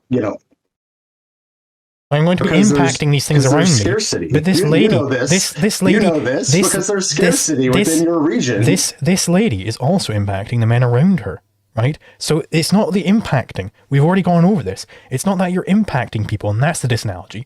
Yes, it is the impacting. You're impacting. Okay, but that's not a disanalogy there. It's analogous because the lady is also impacting resources. People. No, she's not impacting landed resources. Her bodily autonomy. Why does she have to be impacting landed resources, though? I'm drawing an analogy between the impacting of landed resources and the body case. You're struggling, for the love of God, to understand the difference between the bodily autonomy of a person and what sort of interaction that person has with other people, and that person going out and chopping down trees, and the types of impact that would have. What is the disanalogy? I'm struggling land here. And resources. Tell me the disanalogy between the bodies case and the external property case. Where does the disanalogy lie? Tell me. Yeah, because you're not going to be able to cut down a bunch of trees without impacting the surrounding ecology, and the people that are living within that region are going to have something to say about the use of land and resources in that region. Okay, so does it make sense that people would have a say over the land? Does it, just to really clarify, does it make sense that people would have a say over the use of land and resources within their region more so than they would have a say over the bodily autonomy of people within that group? No, they have a say over. They have obviously two different things. They have a say over their property. I think it's the same principle in both external and internal resources. So what I was going to clarify there is the disanalogy that you're drawing here. The reason why it's a special case for non-bodies is that you're not going to be able to cut down a bunch of trees without impacting the region. So you're not allowed to. So you're not able to homestead land without impacting the land. Is that the disanalogy? Under your criteria, I would say if you are, existing socially within a band, a tribe, a community, or whatever, then you're going to come to an agreement because cutting down a bunch of trees, damming the river, or whatever is going to have, a vast, far-reaching, impact on the ecology and the landscape of that region. So you're going to have to come to some sort of, a king could decide, or a fiefdom could decide, but ideally it would be, a democratic process of some sort, federated, interconnected, worker co-ops, consumer co-ops coming together to decide how best to use the land and resources that the community exists within. Okay, so you keep using this phrase, if you're living in a community, you're going to come to some agreement over these external resources. But then you're just, again, supposing that it's the case that the NEP doesn't apply in non-bodies. But why? Why doesn't it apply in non-bodies? That's my question, which you seem incapable of answering. I'm answering it just fine. I don't know if it's maybe not getting through to you. I explained it in the video as well, that there is water cycles, plant cycles, animal cycles, and if you are going to chop down a bunch of trees or build a dam or do any sort of, development within a region, that's going to impact, that's going to aggress on, everyone living within that domain. So it only makes sense either you're a jerk who is aggressing on all of those other people without their, consent, or you're all coming together to decide, hopefully democratically, what takes place within the land of your domain with the resources that exist within your domain. I'm not sure why you keep appealing to you're going to aggress by homesteading, because you don't think that aggression applies in such a case. You don't think that there is such a thing as the NEP outside of bodies. So why do you keep appealing to that? I'm appealing to it to show its irrelevance. What? If you're going to try and exist, and I'm showing its irrelevance within developing land, chopping down trees, building a river, because if you think that, aggression is immoral, then you can't do anything. You can't build anything anywhere because you're going to be aggressing on people's, the air quality that's in the area that's next to where you're developing. You're going to be impacting the water quality that is existing in their property that is next to your property. You can't do so. Okay, so the principle then is that you can't apply the NEP to non-bodies because by any act of homesteading, you're thereby going to commit aggression. Yeah, that's why I said capitalism violates the NAP. The idea of doing developing, claiming this is private property that I could do with what I want, and then you start doing with it what you want, that's going to start impacting, your neighbors or the surrounding community in a way that is, against their consent, unless you are coming together socially and saying, oh, this is your, plot of land, this is your plot of land, we're this community, and this is how we're going to do things. Okay, so then let's say I fence off some small area in Siberia where nobody's ever set foot before. This is a homestead. Who am I aggressing against by doing this? I mean, you're welcome to be a society of one hermit and then decide things democratically that way. No, who am I aggressing against? Because you said it's impossible to apply the NEP to non-bodies because you're going to aggress just by living, just by doing any sort of homesteading. So who am I aggressing against by this homestead? Well, it depends on what you do with the land. I mean, if you start doing some atom bomb testing, you're going to be... No, I just fence it off. That's all I do. Then you're not developing anything on it. I put a fence around it. I just said that. If you're not going... Yeah. But I mean, are you just going to starve, or I mean, are you going to have a house, or... I just want to sit in the... I just want to sit in the middle of this fence. I just sit in the middle of this fence. Who have I aggressed against by erecting this fence? Well, you haven't developed anything yet. I developed the fence. Or no, sorry, the fence. Okay, we could talk about the fence, I guess. Put a pin in that. Put a pin in that. You can talk with your chat or whatever. That is my wife. I have to go let her in the apartment. All right, I'm just going to go for the toilet as well. And I will be back in 30. All right, see you. See you in 30. Hello. Not back just yet, I think. Oh, hello. So, so you built a fence. What did you build your fence out of? There's just like some trees in the middle of Siberia, which nobody's been within hundreds of kilometers of. I put one of these trees down and fashion a fence out of it. Okay, and you know that cutting down the tree is going to, have a minuscule but an impact on the surrounding ecology, right? Sure. Minuscule, but it exists, right? What tools did you use? Do you just do it all by hand, or do you have power tools? Yeah, I'm like a Minecraft guy. I just punch this tree down. Well, I find that hard to believe. Let's say you used a saw, or an axe. Where did you get the metal for the axe? Well, is there a mining quarry nearby that you accessed? Well, there are some twigs, like some branches and stuff that you can just pull off by hand. So let's say I just do that, just to keep it simple. Okay, just a fence of twigs. Yeah. I mean, you haven't developed. It's hard to say you developed anything if you did the fence. A barrier of twigs. I wouldn't exactly call it. If you did it with trees and using tools, then that's obviously going to have an impact. The bigger the tools, especially if there's metal and stuff involved, an even greater impact. If you just did a barrier of twigs, then it doesn't seem like you developed much. Your impact's going to be pretty small. Didn't develop good much. luck to you out there in Siberia. But I still Sounds like you're going to die. Right, but I still homesteaded this thing, right? So who did I aggress upon with this homesteading? I mean, the more you develop, obviously, once you start requiring food to exist, that's going to start impacting things. Once you require any sort of plumbing or hygiene, that's going to start impacting things. But if you just go there, do a circle of sticks, and then die, I guess you aren't aggressing very much, are you? Very much, you said there, but let's be very clear. Who am I aggressing against by doing this? Yeah. Well, you're did a circle of sticks, so you have a very slight change on the ecology in the region, very small. Proportionally and incredibly, 0.0000001% change in the ecology, and then you died. Yeah, so who did I aggress living more, you were going to have to do some more development that was going to a very small, who's ever existing that is living within that, biome or something. Why? Well, how have I aggressed against them? Well, you're altering the ecology to whatever degree you develop things. You're altering. And why you just move some sticks and then you die of starvation?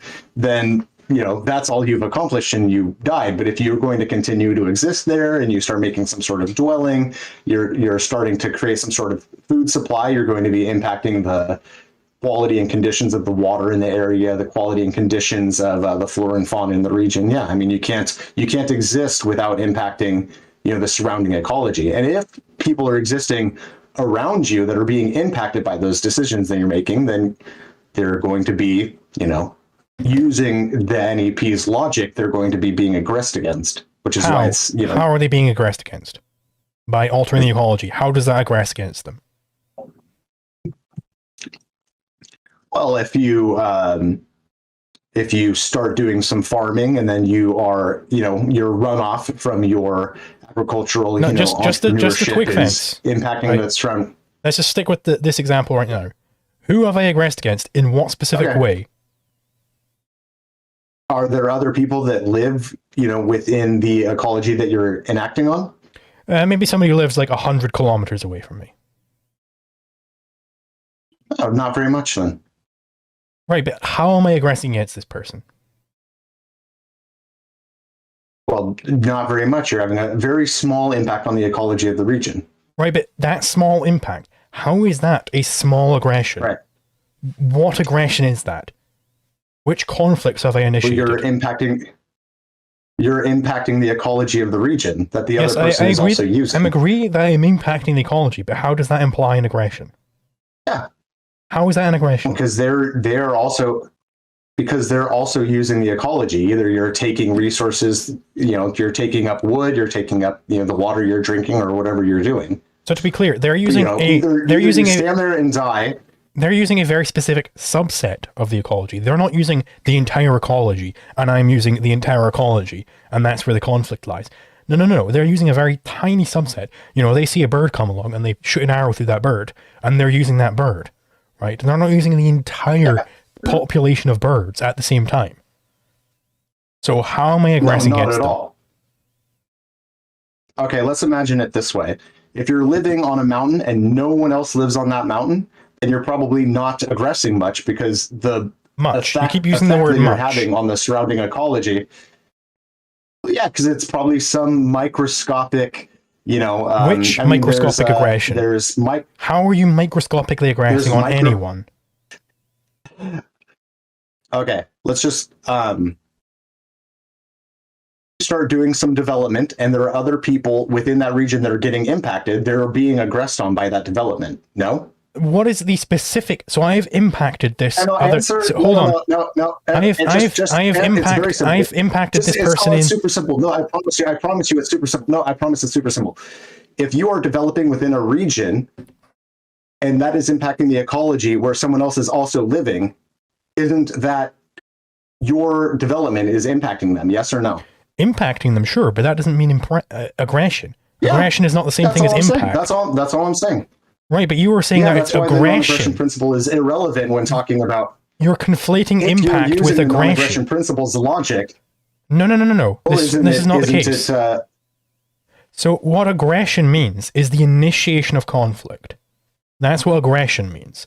It doesn't mean when you've impacted someone in some way. Just like chopping down the trees and causing the flooding downriver. This is the example we used before, just like chopping down the trees and causing flooding downriver. Yes, but which conflicts do I initiate when I set up my little twig fence in the middle of Siberia? It sounds like there's not anyone living close enough by for you to be impacting them. Okay, so this would be an instance of homesteading where I didn't aggress on anyone. Do we agree on that? Yeah, I guess. I mean, it seems like where you are is just, so barren of other human contact that you're just far enough away that you're not impacting them. Okay, so if this is a non-aggressive homestead, then I have found a counterexample to your disanalogy from earlier, where you said it is disanalogous between humans, between human bodies and non-bodies, is that it's impossible to apply the homestead, the NEP to non-bodies because you aggress by doing any sort of homesteading. So let's get back to that. What exactly is the disanalogy between bodies and non-bodies? Why does the NEP apply only to bodies? Because if you start impacting the ecology around you and it's affecting the other people, then you're aggressing against them using the logic of the non-aggression principle. No. Well, I just found a counterexample to that claim. That's impacting the quality of water cycles. I just found a counterexample to that claim. So that isn't it. So what is it? No, that's it. I mean, if you are then you disagree with the counterexample then. So this wouldn't be a non-aggressive homestead that I laid out.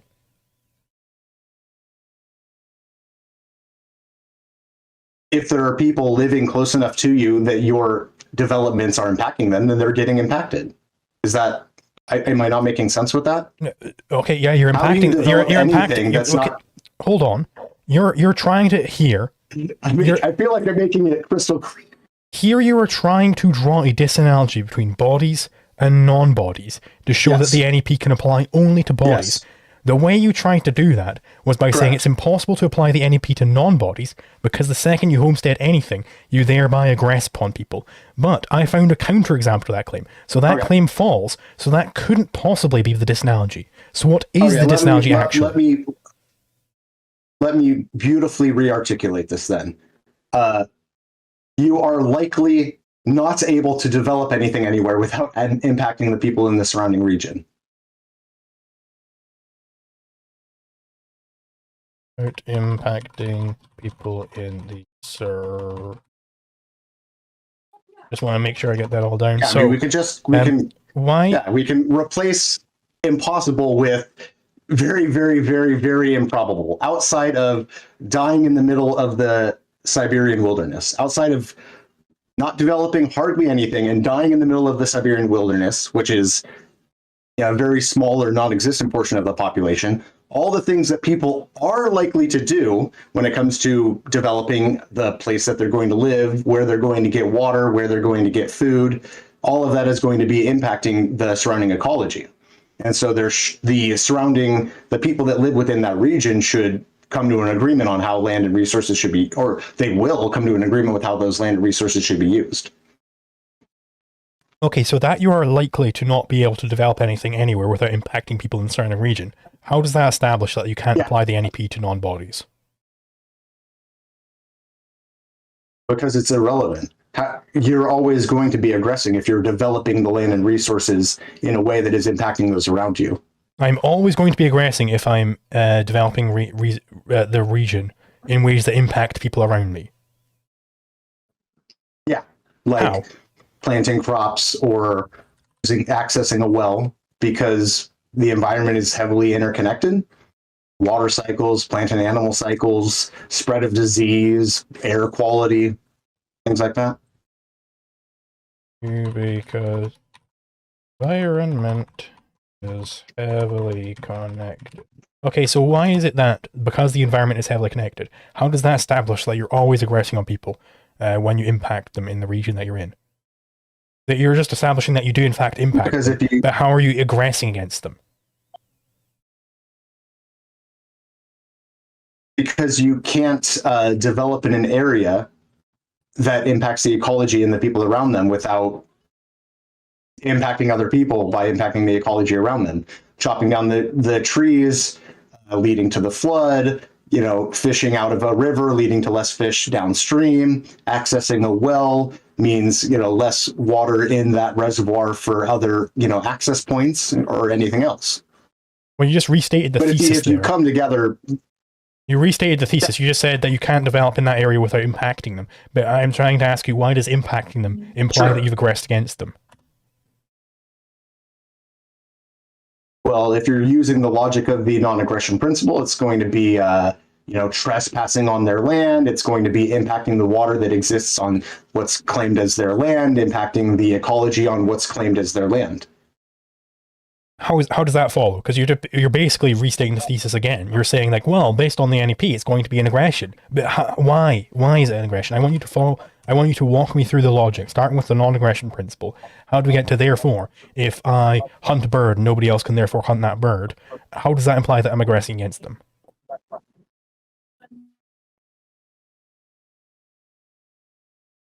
If you claim to own privately to yourself one region where there's trees and there's a river nearby, and someone claims to own privately the region downriver, and you chop down the trees, that development is going to aggressively impact the land, the water supply, the ecology, everything that is existing downstream from what you are doing.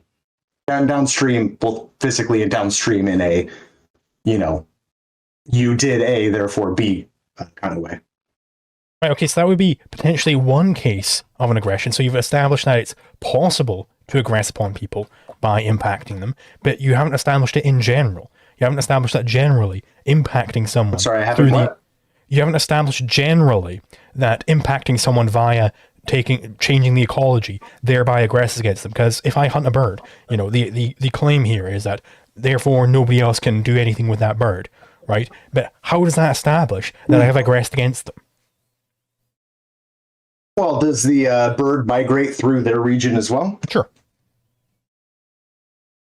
Okay. Well, then, you know, they had that bird was part of their, you know, established domain, and it was also part of your established domain because the ecology is incredibly interconnected. So trying to do things on your region as a private thing is not a, you know, private thing that is not impacting the regions around you. What you are doing is impacting the regions around you.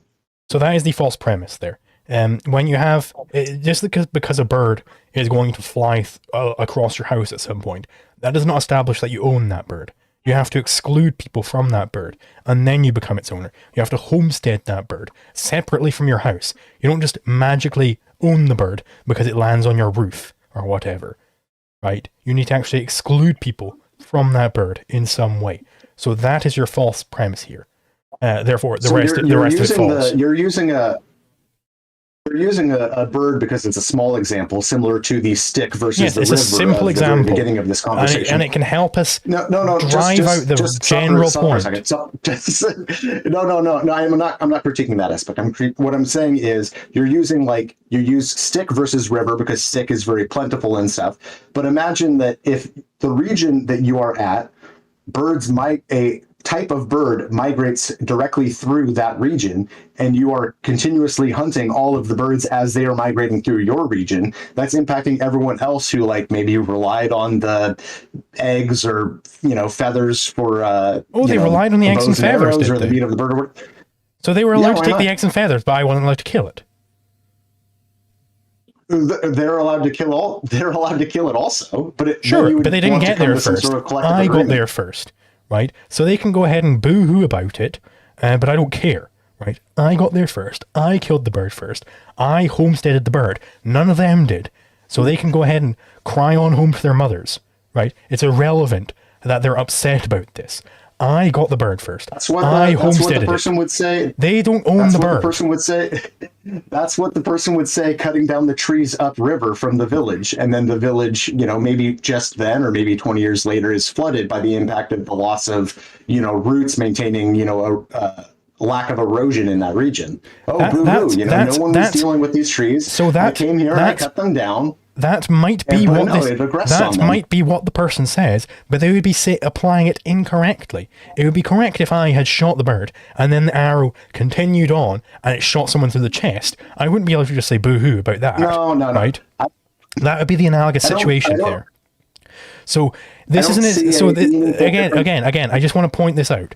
The false premise you have when you're trying to apply this NEP case is that if you own a house or whatever and a bird flies across in the general area of your house, you therefore own that bird. This is not true. You own the bird if you homestead the bird. So your disanalogy here that you're likely to not be able to develop anything without impacting people in the region, and impacting people is always aggression, this falls. So we're again at this point of you haven't demonstrated a disanalogy between bodies and people to show that the NEP applies only to bodies and not to non-bodies. Sorry, I said people there. But yeah, you haven't demonstrated this disanalogy between bodies and non-bodies to show that the NEP applies only to bodies. This is just to be clear. I think that there is not a meaningful difference. I think there is a continuum between the very abrasive, very immediate, very apparent aggression of cutting down the trees, and then within 20 years or something, flooding happens that floods the village downstream. There is not a difference between that and if you continuously hunt a species of bird to extinction because they're migrating through your region, and then that's impacting everyone, else who is, existing off of that land and resources. But who am I aggressing against by killing that bird? And they're going. The other people that are existing within that domain, they might have something to say about it. So all of those other people something to say about you chopping down the trees upstream. So which one of those people own that bird? Well, I mean, they collectively own it if they're okay. So then we're back to collective ownership here. But how do you get, so hold on. Because we haven't even, hold on. Deciding how to. We haven't even established the NEP yet. We haven't even established where the NEP applies. So how are you getting to this concept of ownership? How do you, because the way you determine who has the right to control something, who owns something, is you have the standard of the NEP. So we haven't got there yet. We still haven't got there. So you can't apply this notion of collective ownership. Therefore, the NEP doesn't apply. That doesn't make sense. It's a stolen concept again. You're born with your bodily autonomy. You're born with control over yourself as a person. But when it comes to existing socially, when it comes to using resources, existing in a space, and there's either you're dying alone in Siberia, not impacting things, or you're developing land and resources, and you're, having impacts on the ecology around you that's going to be decided on socially by those who are impacted, whether that's a king deciding about what happens to their kingdom, or whether it's a democratic, tribal construct that's deciding what's happening socially with the land and resources within their domain. Ownership by what standard? What is the standard of ownership in non-bodies? We've established it's the NEP for bodies, right? What is it in non-bodies? What is the standard of ownership here? Probably use of a region, the reliance on it for existence, where you're getting your food and water, and from where you're, putting your excrement or whatever. The things that you're engaging with as part of your existence on the planet. So why is it reliance on a region in non-bodies, but the non-aggression principle in bodies? Because you can't develop things within a region without impacting those that are also relying on those resources and land for survival. Hold on, you've got a bit of a recursion here, because I have earlier up in this flow that I've written out, it's that the reason why it would be aggression to kill the bird is because everyone collectively owns it. And what is the standard of that ownership? It's the reliance on a region. Hold on. It's reliance on a region. And why is that the case in non-bodies, but not in bodies? Why is this the standard? Because you can't do it without impacting everyone. Because it's impacting a collective ownership. So you have a recursion here. What is the root here? You can't have this circularity going on.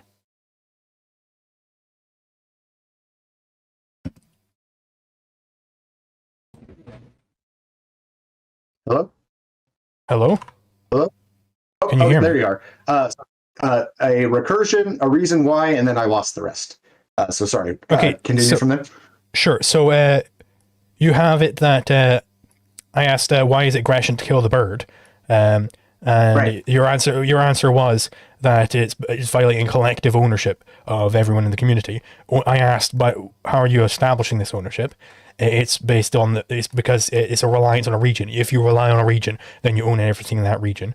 But why is that the standard in non-bodies but not in bodies? And it's because you can't homestead without violating collective property. So you've referenced this collective ownership thing circularly. It's collective ownership is established because you rely on a region, and it's that way because otherwise you'd violate the collective property right. It goes in a circle. It's an ouroboros. So how do you terminate this?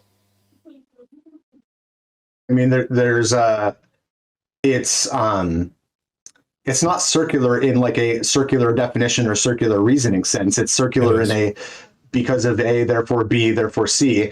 If people are relying on land and resources to survive, and what they do to develop or to exist or to live off of those land and resources is impacting those around them, then they're probably going to work together with those around them to determine how to use those land and resources for their survival. Okay, probably going to work together is not a term that is ever used in legal theory, right? It's not that. People will probably agree to things in this sort of way. We need to establish the case for when people don't agree. Okay. That's what law studies. When people don't agree, when people are aggressing against each other, we need to establish who's right in that aggression. So when I say probably, what I mean is because it can either be a might makes right scenario, it can either be some sort of capitalist scenario where someone who has, a material advantage, they have access to the right insurance companies with the muscle or whatever else. It could be a a tribal, democratic situation. It could be a fiefdom or anything else, but ideally it would be some sort of democratic institution where, people would have access to a vote and minority rights and things like that. Right. So, But yeah, I mean, people are going to form socially a group. We're relying on the resources within their region for survival. Yeah. Right, That's always how it's been. to be clear, I'm asking here about your like actual legal theory, your actual property theory here, not any property theory that you don't hold, like monarchism or whatever. I'm asking about your property Right. theory. So why is it the case? And I suppose if we can't hammer this down quickly because we're running near the end, we could move on to some other thing. I have like other points to bring up, but why is it the case, just in a nutshell, that that the NEP doesn't apply to non-bodies, but it does apply to bodies?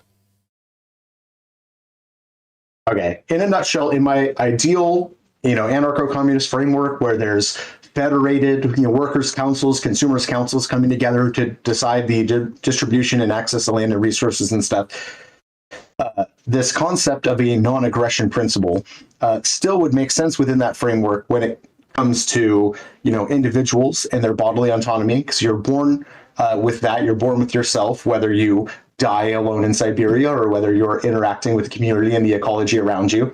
But if you are going to impact and interact with the ecology around you, use metals from a quarry, use water from a stream, use trees and lumber to make your house, build a farm or whatever else, those choices are going to impact those within your community, and they're going to want to, or they're going to come together and have a say, well, do we want to have a dam here, or do we want to have trees here, or do we want to use the trees for something else or whatever? All right, it seems that we're going down the same route there. I think so. I think we're rounding the drain on that one. I'm sorry. Yeah, I mean, I could take whatever other questions you have, or questions from the audience, or whatever else with our last bit of time here. Yeah, shoot. Sure. So, yeah, in your the Foreign New Liberty Review, I believe this was in. You make the claim that taxation isn't theft. Could you elaborate on that? Because I have absolutely no idea how you could coherently claim that taxation is not theft and that you're an anarchist of any sort. I mean, this kind of comes back to collectively existing within a region. But if you are going to collectively exist within a region and have things that people should have when existing collectively within a region, such as a plumbing system, electrical grid, court system, and things like that, there's got to be some way to raise funds for that to exist. So either you agree to be a part of that community and those funds are not stolen, but just contingent on your existence within there, or you go and lay in a circle of sticks in Siberia and die, I guess, is one example. I think I give like 3 or 4 answers. I'm trying to remember off the top of my head. My other answer is because when I asked, what money is the person using when they cut down the tree and are getting sued by the other person, how are they having this agreed upon currency? If you're having a social system that is existing within a region and you're using a currency within that region, then the governing, body of that region is going to create that currency, tax that currency, use the taxation of that currency to maintain its existence, and the other systems that go into maintaining the functioning of that currency as the currency for the region, whether that's allowing area like marketplaces and roads and railroads and electrical grids and courthouses and all that stuff. Sure. So what exactly is it that you count as taxation? When I'm saying taxation, I'm meaning if people are living in a group and then funds are being raised for the maintenance of that group. So my wife and I living in this apartment, there is a sort of tax involved in us paying rent, paying the electrical bill, paying the internet bill that we come together to pay so that our living domain has access to electricity and the internet. When we're in the state that we live in, we're paying taxes, ideally for cool things. Obviously, in this current system of unjust hierarchies and whatever, that those taxes go to a lot of BS that I don't care for. But ideally, things like a public school, library, roads, things like that. So taxation would just be that whenever you're raising money from a group. Yeah, it's a sort of, it's like you pay union dues, or if you form a club and your club meets at a location, you pool membership dues for the rent of the location, the water bill, electric bill, and such. It's just as a collective group of people, if they're agreeing to exist within a group, then they're going to pay the upkeep, keep the lights on.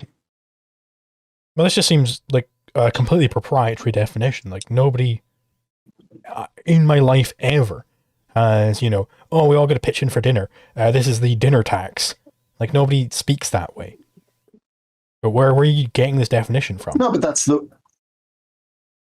way that societies function since taxing to build the roads in Rome. No, the way society has functioned since then is that the government says, "Hey, we got a bunch of guys with swords, and we're going to stab you to death if you don't give us the money." That's how it functions. I mean, you could just leave. You could go be a refugee and die in the middle of you can just Siberia. Leave. Did you make the "you could always leave" argument? Well, I thought it was debating an anarcho-communist today. I thought it was an anarcho-communist. I didn't realize they're going to have you could always leave. I'm saying, well, so obviously there's you can always get a different job. So jobs aren't coercive. Capital isn't coercive. You could always get a different job. Like, what are you getting at here? What I'm saying is that in a way, taxes function as dues for your membership to a group. So if you are a U.S. citizen, you are, paying your taxes and other expectations that are involved with being a member of the group U.S. citizen. You can renounce your citizenship and go to Siberia or go to a different country or go, to a different house, a city, a state, a nation. There is a region where people are collectively making decisions, and they are typically pulling taxes as a means to fund that. Do I still have you? We might have dropped out there for a bit. I think this is over, honestly. Maybe we can do a round two at some point. So my microphone disconnected from the Discord call and just would not reconnect again. I don't know what the issue is. It's the same setup that I've used for other debates, and they came off without a hitch. I also don't know why it sounds like I'm talking into a rusty can. Hopefully I'll get that solved for future debates. Talked with LiquidZulu, and it seems like we're going to have one at some point in the future, so hopefully you enjoyed this, and hopefully you'll enjoy that. Thanks for watching.